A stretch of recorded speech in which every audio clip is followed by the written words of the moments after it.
¿Qué tal amigos de 18 minutos? Bienvenidos. Soy Francisco Rodríguez Aguirre, presidente de Smart Speakers. Y me acompaña mi buen amigo Mauricio Reynoso. ¿Qué tal, Pancho? Bienvenidos nuevamente a otro espacio de 18 minutos, Mundo Ejecutivo, Smart Speakers y a medir. Pues hoy tenemos una gran invitada. Ella es Silvia Cognost. Ella es una de las psicólogas más reconocidas en Europa. Es autora de los bestsellers Personas Tóxicas y Autoestima Automática. Sus videos han sido vistos más de 20 millones de veces en Internet y es una gran y reconocida conferencista. Silvia, mil gracias por acompañarnos. Muchas gracias. Como sabéis, es un placer enorme estar hoy aquí. Muchas gracias a vosotros. Gracias. ¿Cuál es la mejor forma de fortalecer tu autoestima? Pues mira, la autoestima es el valor que nosotros nos damos a nosotros mismos, lo valiosos que sentimos que somos. Y para poder fortalecer esa autoimagen, ese autoconcepto, ¿no? Es imprescindible que hagamos un proceso, ir hacia atrás, hacia nuestra infancia, hacia nuestro origen, porque ahí es donde se ha formado y necesitamos entender por qué nos valoramos de la manera que lo hacemos, es decir, de dónde venimos, cuál es ese entorno del que procedemos, cómo nos han tratado nuestros padres, cómo ha sido esa relación que hemos tenido con ellos, qué hemos recibido, qué nos faltó. Nos potenciaron, nos devaluaron, obtuvimos su afecto o no. Entender todo esto nos ayuda a entender por qué estamos como estamos, por qué somos como somos, por qué tenemos las heridas que tenemos, esos aspectos más vulnerables en nosotros mismos, por qué reaccionamos de determinada manera ante determinadas situaciones en el trabajo, con la relación de pareja, etcétera. Y en definitiva es un proceso que nos permite entendernos más y mejor, y a partir de esa comprensión y ese entendimiento es cuando nosotros vamos amándonos también de una manera más sana, aprendemos a abrazarnos y aceptarnos como somos, teniendo también ganas de crecer y ganas de mejorar. El hecho de aceptarnos y amarnos por ser como somos no significa que no tengamos ganas de transformarnos y llegar más lejos, por supuesto. Entiendo, Silvia. Solo aquí algo que me gustaría que nos compartas también. ¿Qué tan difícil es que nosotros reconozcamos esos elementos de la autoestima? ¿Necesitamos forzosamente ayuda de alguien? ¿Cómo podemos ayudar a un equipo de trabajo, en nuestro entorno familiar, etcétera, a ir reconociendo estos elementos de la autoestima? Pues mira, si nosotros entendemos cómo se ha formado en un inicio, también entenderemos cómo podemos ayudar a potenciar la autoestima de aquellos que nos rodean. Básicamente, hay dos ingredientes que son los esenciales, que son, por una parte, el cariño, el afecto, y por otra parte, el reconocimiento, la aprobación. Cuando pensamos en los padres hacia los hijos, eso es lo que un padre hace o de esta manera ayuda a que su hijo crezca con una buena autoestima, dándole cariño, haciéndole sentir importante, valioso y dándole reconocimiento, es decir, haciéndole sentir adecuado, qué es lo que espera de él. Entonces, cuando nosotros queremos fortalecer la autoestima, tanto en un entorno laboral como de amistad, de relación de pareja, familiar, etcétera, tenemos que utilizar los mismos ingredientes, con un poco diferenciados, un poco tuneados, pero son los mismos. En una empresa, cuando tú haces sentir a un trabajador que te importa, que es alguien valioso para ti, escuchando sus necesidades, atendiendo a los problemas que pueda tener, su insatisfacción, haces que ese trabajador sienta que es importante, le haces sentir querido, le haces sentir amado de alguna manera. Y eso hace que se sienta mejor consigo mismo, que diga, hoy soy alguien de valor para la empresa, ¿no? Entonces quiero dar más. Cuando tú le das reconocimiento, cuando tú reconoces sus esfuerzos, en vez de dar por sentado que si hace lo correcto es lo que tiene que hacer y ya, y no hace falta decírselo, cuando tú se lo reconoces, ese trabajador hace que se dé cuenta de que sus esfuerzos son vistos y tiene ganas de esforzarse más, ¿no? De dar más, porque se siente más valorado. Eso también muchas veces pasa incluso en la relación de pareja, que tu pareja quiere que hagas algo o te pide algo, tú ves que das mucho y no te dice nada, no lo valora y piensas, ¿para qué? ¿No? ¿Para qué esforzarme si tampoco lo valora? Entonces dejas de tener ganas de poner de tu parte. Y en la empresa pasa igual. Cuando tú más reconozcas, cuando tú más haces sentir o hagas sentir a esa persona que la valoras, más ganas tendrá de dar porque más importante y más valorada esa persona se va a sentir en cualquier ámbito. Y en la empresa pasa exactamente lo mismo también. Silvia, ¿cómo debemos de manejar la llave de nuestras emociones en el mundo profesional para ser más exitosos? Pues, a ver, yo creo que la clave siempre está en algo de lo que se ha hablado bastante de un tiempo a esta parte y es en profundizar en inteligencia emocional. Al final, cuando hablamos de emociones, estamos hablando de esa parte dentro de nosotros que nos equilibra y nos permite mantenernos en equilibrio, en estabilidad, a pesar de los avatares externos que nos puedan desestabilizar o que hace que perdamos los papeles en un momento determinado. Entonces, cuanto más entienda yo cómo funciono, cuanto más sea capaz yo de identificar cuando estoy alterado o alterada, cuando hay algo que no lo estoy llevando bien, para poder a lo mejor retirarme, no enfrentarme en un momento determinado a determinada situación o quedarme en silencio, reflexionar, irme a mi casa. Cuanto más sea capaz de identificar esto, mucho mejor voy a manejar pues los contratiempos o las dificultades o los factores estresantes que haya en la empresa, ¿no?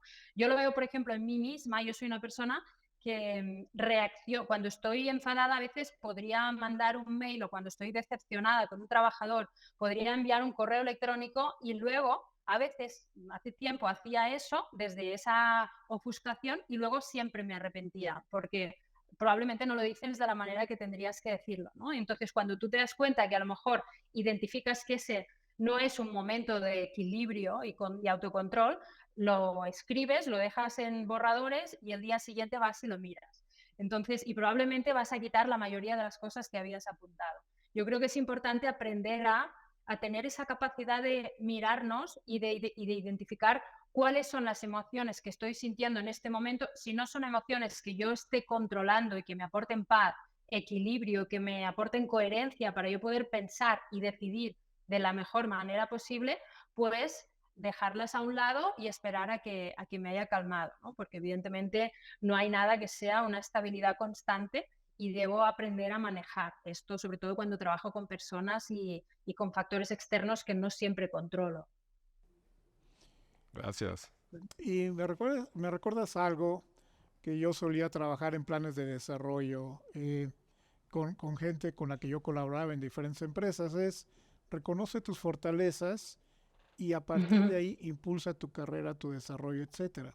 Podríamos hablar también de algo en términos de emociones positivas que te ayuden a impulsar tu propia carrera, tu propio desarrollo, personalidad, etcétera. ¿Estarías de acuerdo con ello? Sí, estoy de acuerdo y creo que es muy importante ser capaz de reconocer tus puntos fuertes y igual que de reconocer aquello en lo que tienes que mejorar, pero identificar esas emociones que más te ayudan a crecer y más te ayudan a conseguir esa estabilidad y ese que puedas dar el máximo de ti es muy importante. Yo de hecho creo que si hay una emoción que siempre nos ayuda mucho a avanzar y hacerlo en una sintonía de coherencia y de bienestar, esta siempre es la gratitud. Por ejemplo, cuando tú trabajas en una empresa, no es tu empresa, sino que tú eres un trabajador, saber enfocar aquello que ocurre desde la gratitud, es decir, no quedarte con los problemas, con lo que no te acaba de ir bien, con aquello que no te satisface del todo, sino ver los esfuerzos a lo mejor que está haciendo la empresa, ver todos los aspectos positivos que obtienes al trabajar en esa empresa, en vez de ir quedando como con ese residuo, ese pozo de cosas negativas, pues eso te ayudará a poder avanzar y ir creando un camino que te ayude a ir hacia adelante. Cuando tú eres quien tienes la empresa o cuando tú tienes trabajadores a tu cargo, también una forma de potenciar esas emociones positivas en los trabajadores, que eso ahí también tenemos que enfocarnos, pues yo creo que podría ser, por ejemplo, impuntar un sentimiento y unas emociones de logro, ¿no? Por ejemplo, dejarles claro hacia dónde vamos, hacia dónde va la empresa, ponerles unas metas que sean muy claras, precisas, concisas, para que los trabajadores las entiendan y las vayan digiriendo y entonces a partir de ahí, desde esa motivación, podrán avanzar. Otras emociones son las de confianza, transmitirle a ese trabajador que confías, ¿no? Por ejemplo, dándole responsabilidades, dándole cierta libertad para decidir, para manejar situaciones que puedan ir surgiendo. Todo eso también le hará sentir que confías, le hará sentir que soy importante y soy valioso para la empresa.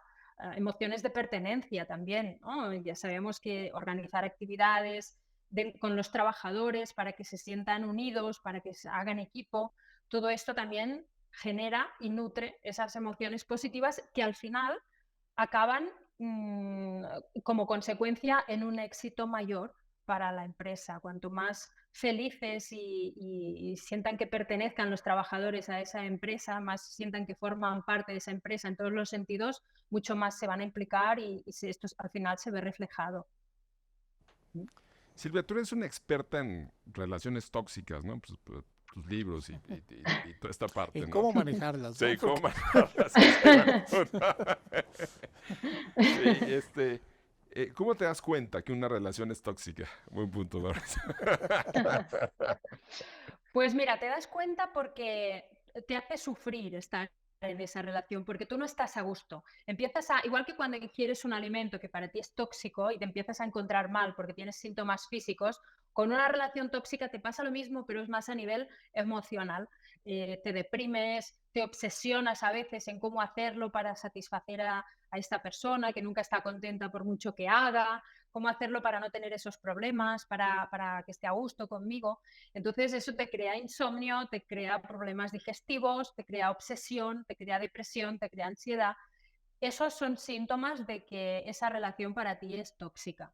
Y una relación nunca debería generar síntomas de este tipo. De hecho, sabemos, por muchos estudios que se han hecho, que uno de los aspectos que hace que sintamos felicidad, que nos sintamos felices y a gusto con nuestra vida, son las relaciones, es tener relaciones sanas. Entonces, es muy importante que aprendamos a identificar cuándo nuestro vínculo con alguien es tóxico para que podamos tomar medidas, como decíais, y saber qué tenemos que hacer para evitar que nos destruya, porque si no pueden acabar siendo muy destructivas estas relaciones. ¿Y cuáles serían, a tu juicio, las recomendaciones para alguna persona en el trabajo o a nivel social respecto a este manejo de la relación tóxica? Yo identifico que hay por ahí alguna persona en mi equipo de trabajo que caería dentro de esta clasificación. ¿Qué recomendaciones nos das? Claro, depende de la jerarquía de la que estemos hablando. Si es dentro del trabajo y, por ejemplo, es alguien superior a ti, pues es importante que puedas hablar con alguna persona dentro del equipo a ver si te pueden ayudar, te pueden cambiar de departamento o pueden hacer algún cambio. Si es un trabajador, yo soy partidaria de intentar hablar con ese trabajador para ver si hay algo que hacer y si no, prescindir de esa persona porque si no se acaba convirtiendo en el típico ejemplo de la manzana podrida que va contaminando a las otras, ¿no? Y esto es muy importante identificarlo dentro de una empresa. Pero por lo general, siempre lo mejor y lo más adecuado y recomendable es que pongamos distancia de esa persona. Cuanto más podamos distanciarnos dentro de lo posible, porque a lo mejor si es tu madre o es un hijo, pues no podrás hacer contacto cero, pero cuanto más puedas poner distancia, está comprobadísimo que es lo que más paz nos trae, nos aporta y lo que más ayuda a que nuestra vida pues esté tranquila, porque interfiere muchísimo tener una persona así cerca. Silvia, eres autora de un libro que se llama A solas, descubre el placer de estar contigo mismo. ¿Cuál es la mejor forma de lograr esto? Pues yo creo que es una cuestión de saber enfrentarnos al miedo que nos produce la soledad, el miedo que nos produce el no tener a nadie a nuestro lado, ¿no? Sentir que nadie nos ama o sentir el rechazo, sentir ese conflicto de cuando estamos enfadados con alguien.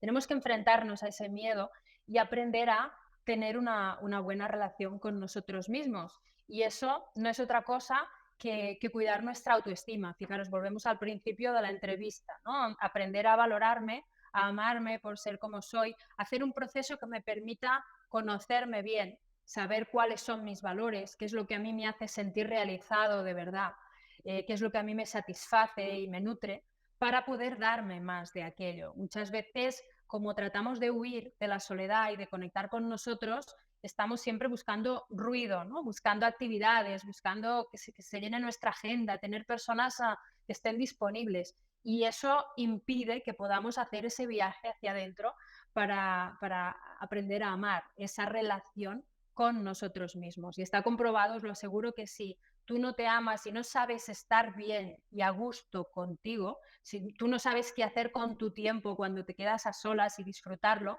es difícil que crees una relación sana con otras personas, porque por lo general está comprobado que te vas a volver dependiente de esas personas. O sea que es una decisión la de aprender a estar con uno mismo, que creo que es muy importante y muy sana y muy recomendable. Pues creo que estamos llegando ya casi al cierre de nuestro programa, pero este título me parece poderosísimo, Silvia. Yo quisiera que nos ayudaras ya nada más para cerrar esta conversación contigo por ahora, porque yo creo que nos tendremos que volver a ver, es un súper tema, Qué que bien. para quienes nos están viendo, sobre todo quienes, hace un momento hablabas de jerarquía, para quienes ejercen liderazgo, ¿cuál sería tu punto de vista, diría, una conversación con un líder respecto a crear ese ambiente donde exista y se facilite la autoestima en los equipos de trabajo? ¿Qué le dirías a los líderes? Pues les diría que es muy importante, primero, que eso a veces no se contempla, que hagan un trabajo para conocerse a sí mismos, que hagan un trabajo ellos de crecimiento personal para entender qué es lo importante en sí mismos, para después poder trasladarlo, identificarlo en sus trabajadores, ¿no? Ese de dónde vengo yo y ver cuáles son mis heridas, mis cicatrices, para poder entender de dónde probablemente viene esa persona que yo tengo delante y por qué tiene esas heridas, esas cicatrices, y cómo ayudarle a que se sienta mejor, ¿no? Eso me llevará a ser una persona probablemente más empática, más compasiva. Yo creo que la compasión es importante, que tu trabajador, que esa persona que trabaja para ti se sienta escuchada, sienta que es valiosa, y eso implica pues atender también sus necesidades, no solamente pensar que está ahí pues porque te está cobrando, porque tiene que hacer un trabajo y ya está, sin más, sino preocuparnos por esas personas, querer saber, ¿no? Igual no lo puedes hacer tú directamente como líder o directivo, pero sí puedes tener personas que te informen. Y cuando ves una empresa en la que hay un trabajador que tiene una necesidad, ¿no? Que muere su padre, como me explicaban el otro día, que vive en otro país muy lejano, y el director de la empresa le transmite que se ha enterado de esa noticia y que si quiere le adelantan las vacaciones del año que viene para que pueda ir y estar más tiempo. Por ejemplo, ese trabajador me lo explicaba llorando, emocionado, y claro, valoraba estar en esa empresa como nadie, ¿no? Porque eso fue un detalle muy importante, se sintió importante para la empresa. Entonces, intentar conectar con esa parte humana, con esa parte emocional, creo que es básico para crear relaciones fuertes y que esos trabajadores den muchísimo más porque sientan que esa también de alguna manera es su empresa. Pues listo, mi querido Pancho. Pues mil gracias, Silvia. Muy interesante todos tus conceptos y pues ya te buscaremos para otra entrevista. Nos quedamos con ganas de Fantástico. más. Así es. Muchísimas gracias. Gracias. Un placer. Gracias. Amigos de Mundo Ejecutivo, de la MEDIR, la Asociación Mexicana en Dirección de Recursos Humanos, y de Smart Speakers, muchas gracias por acompañarnos y nos vemos hasta el próximo 18 minutos. Hasta luego.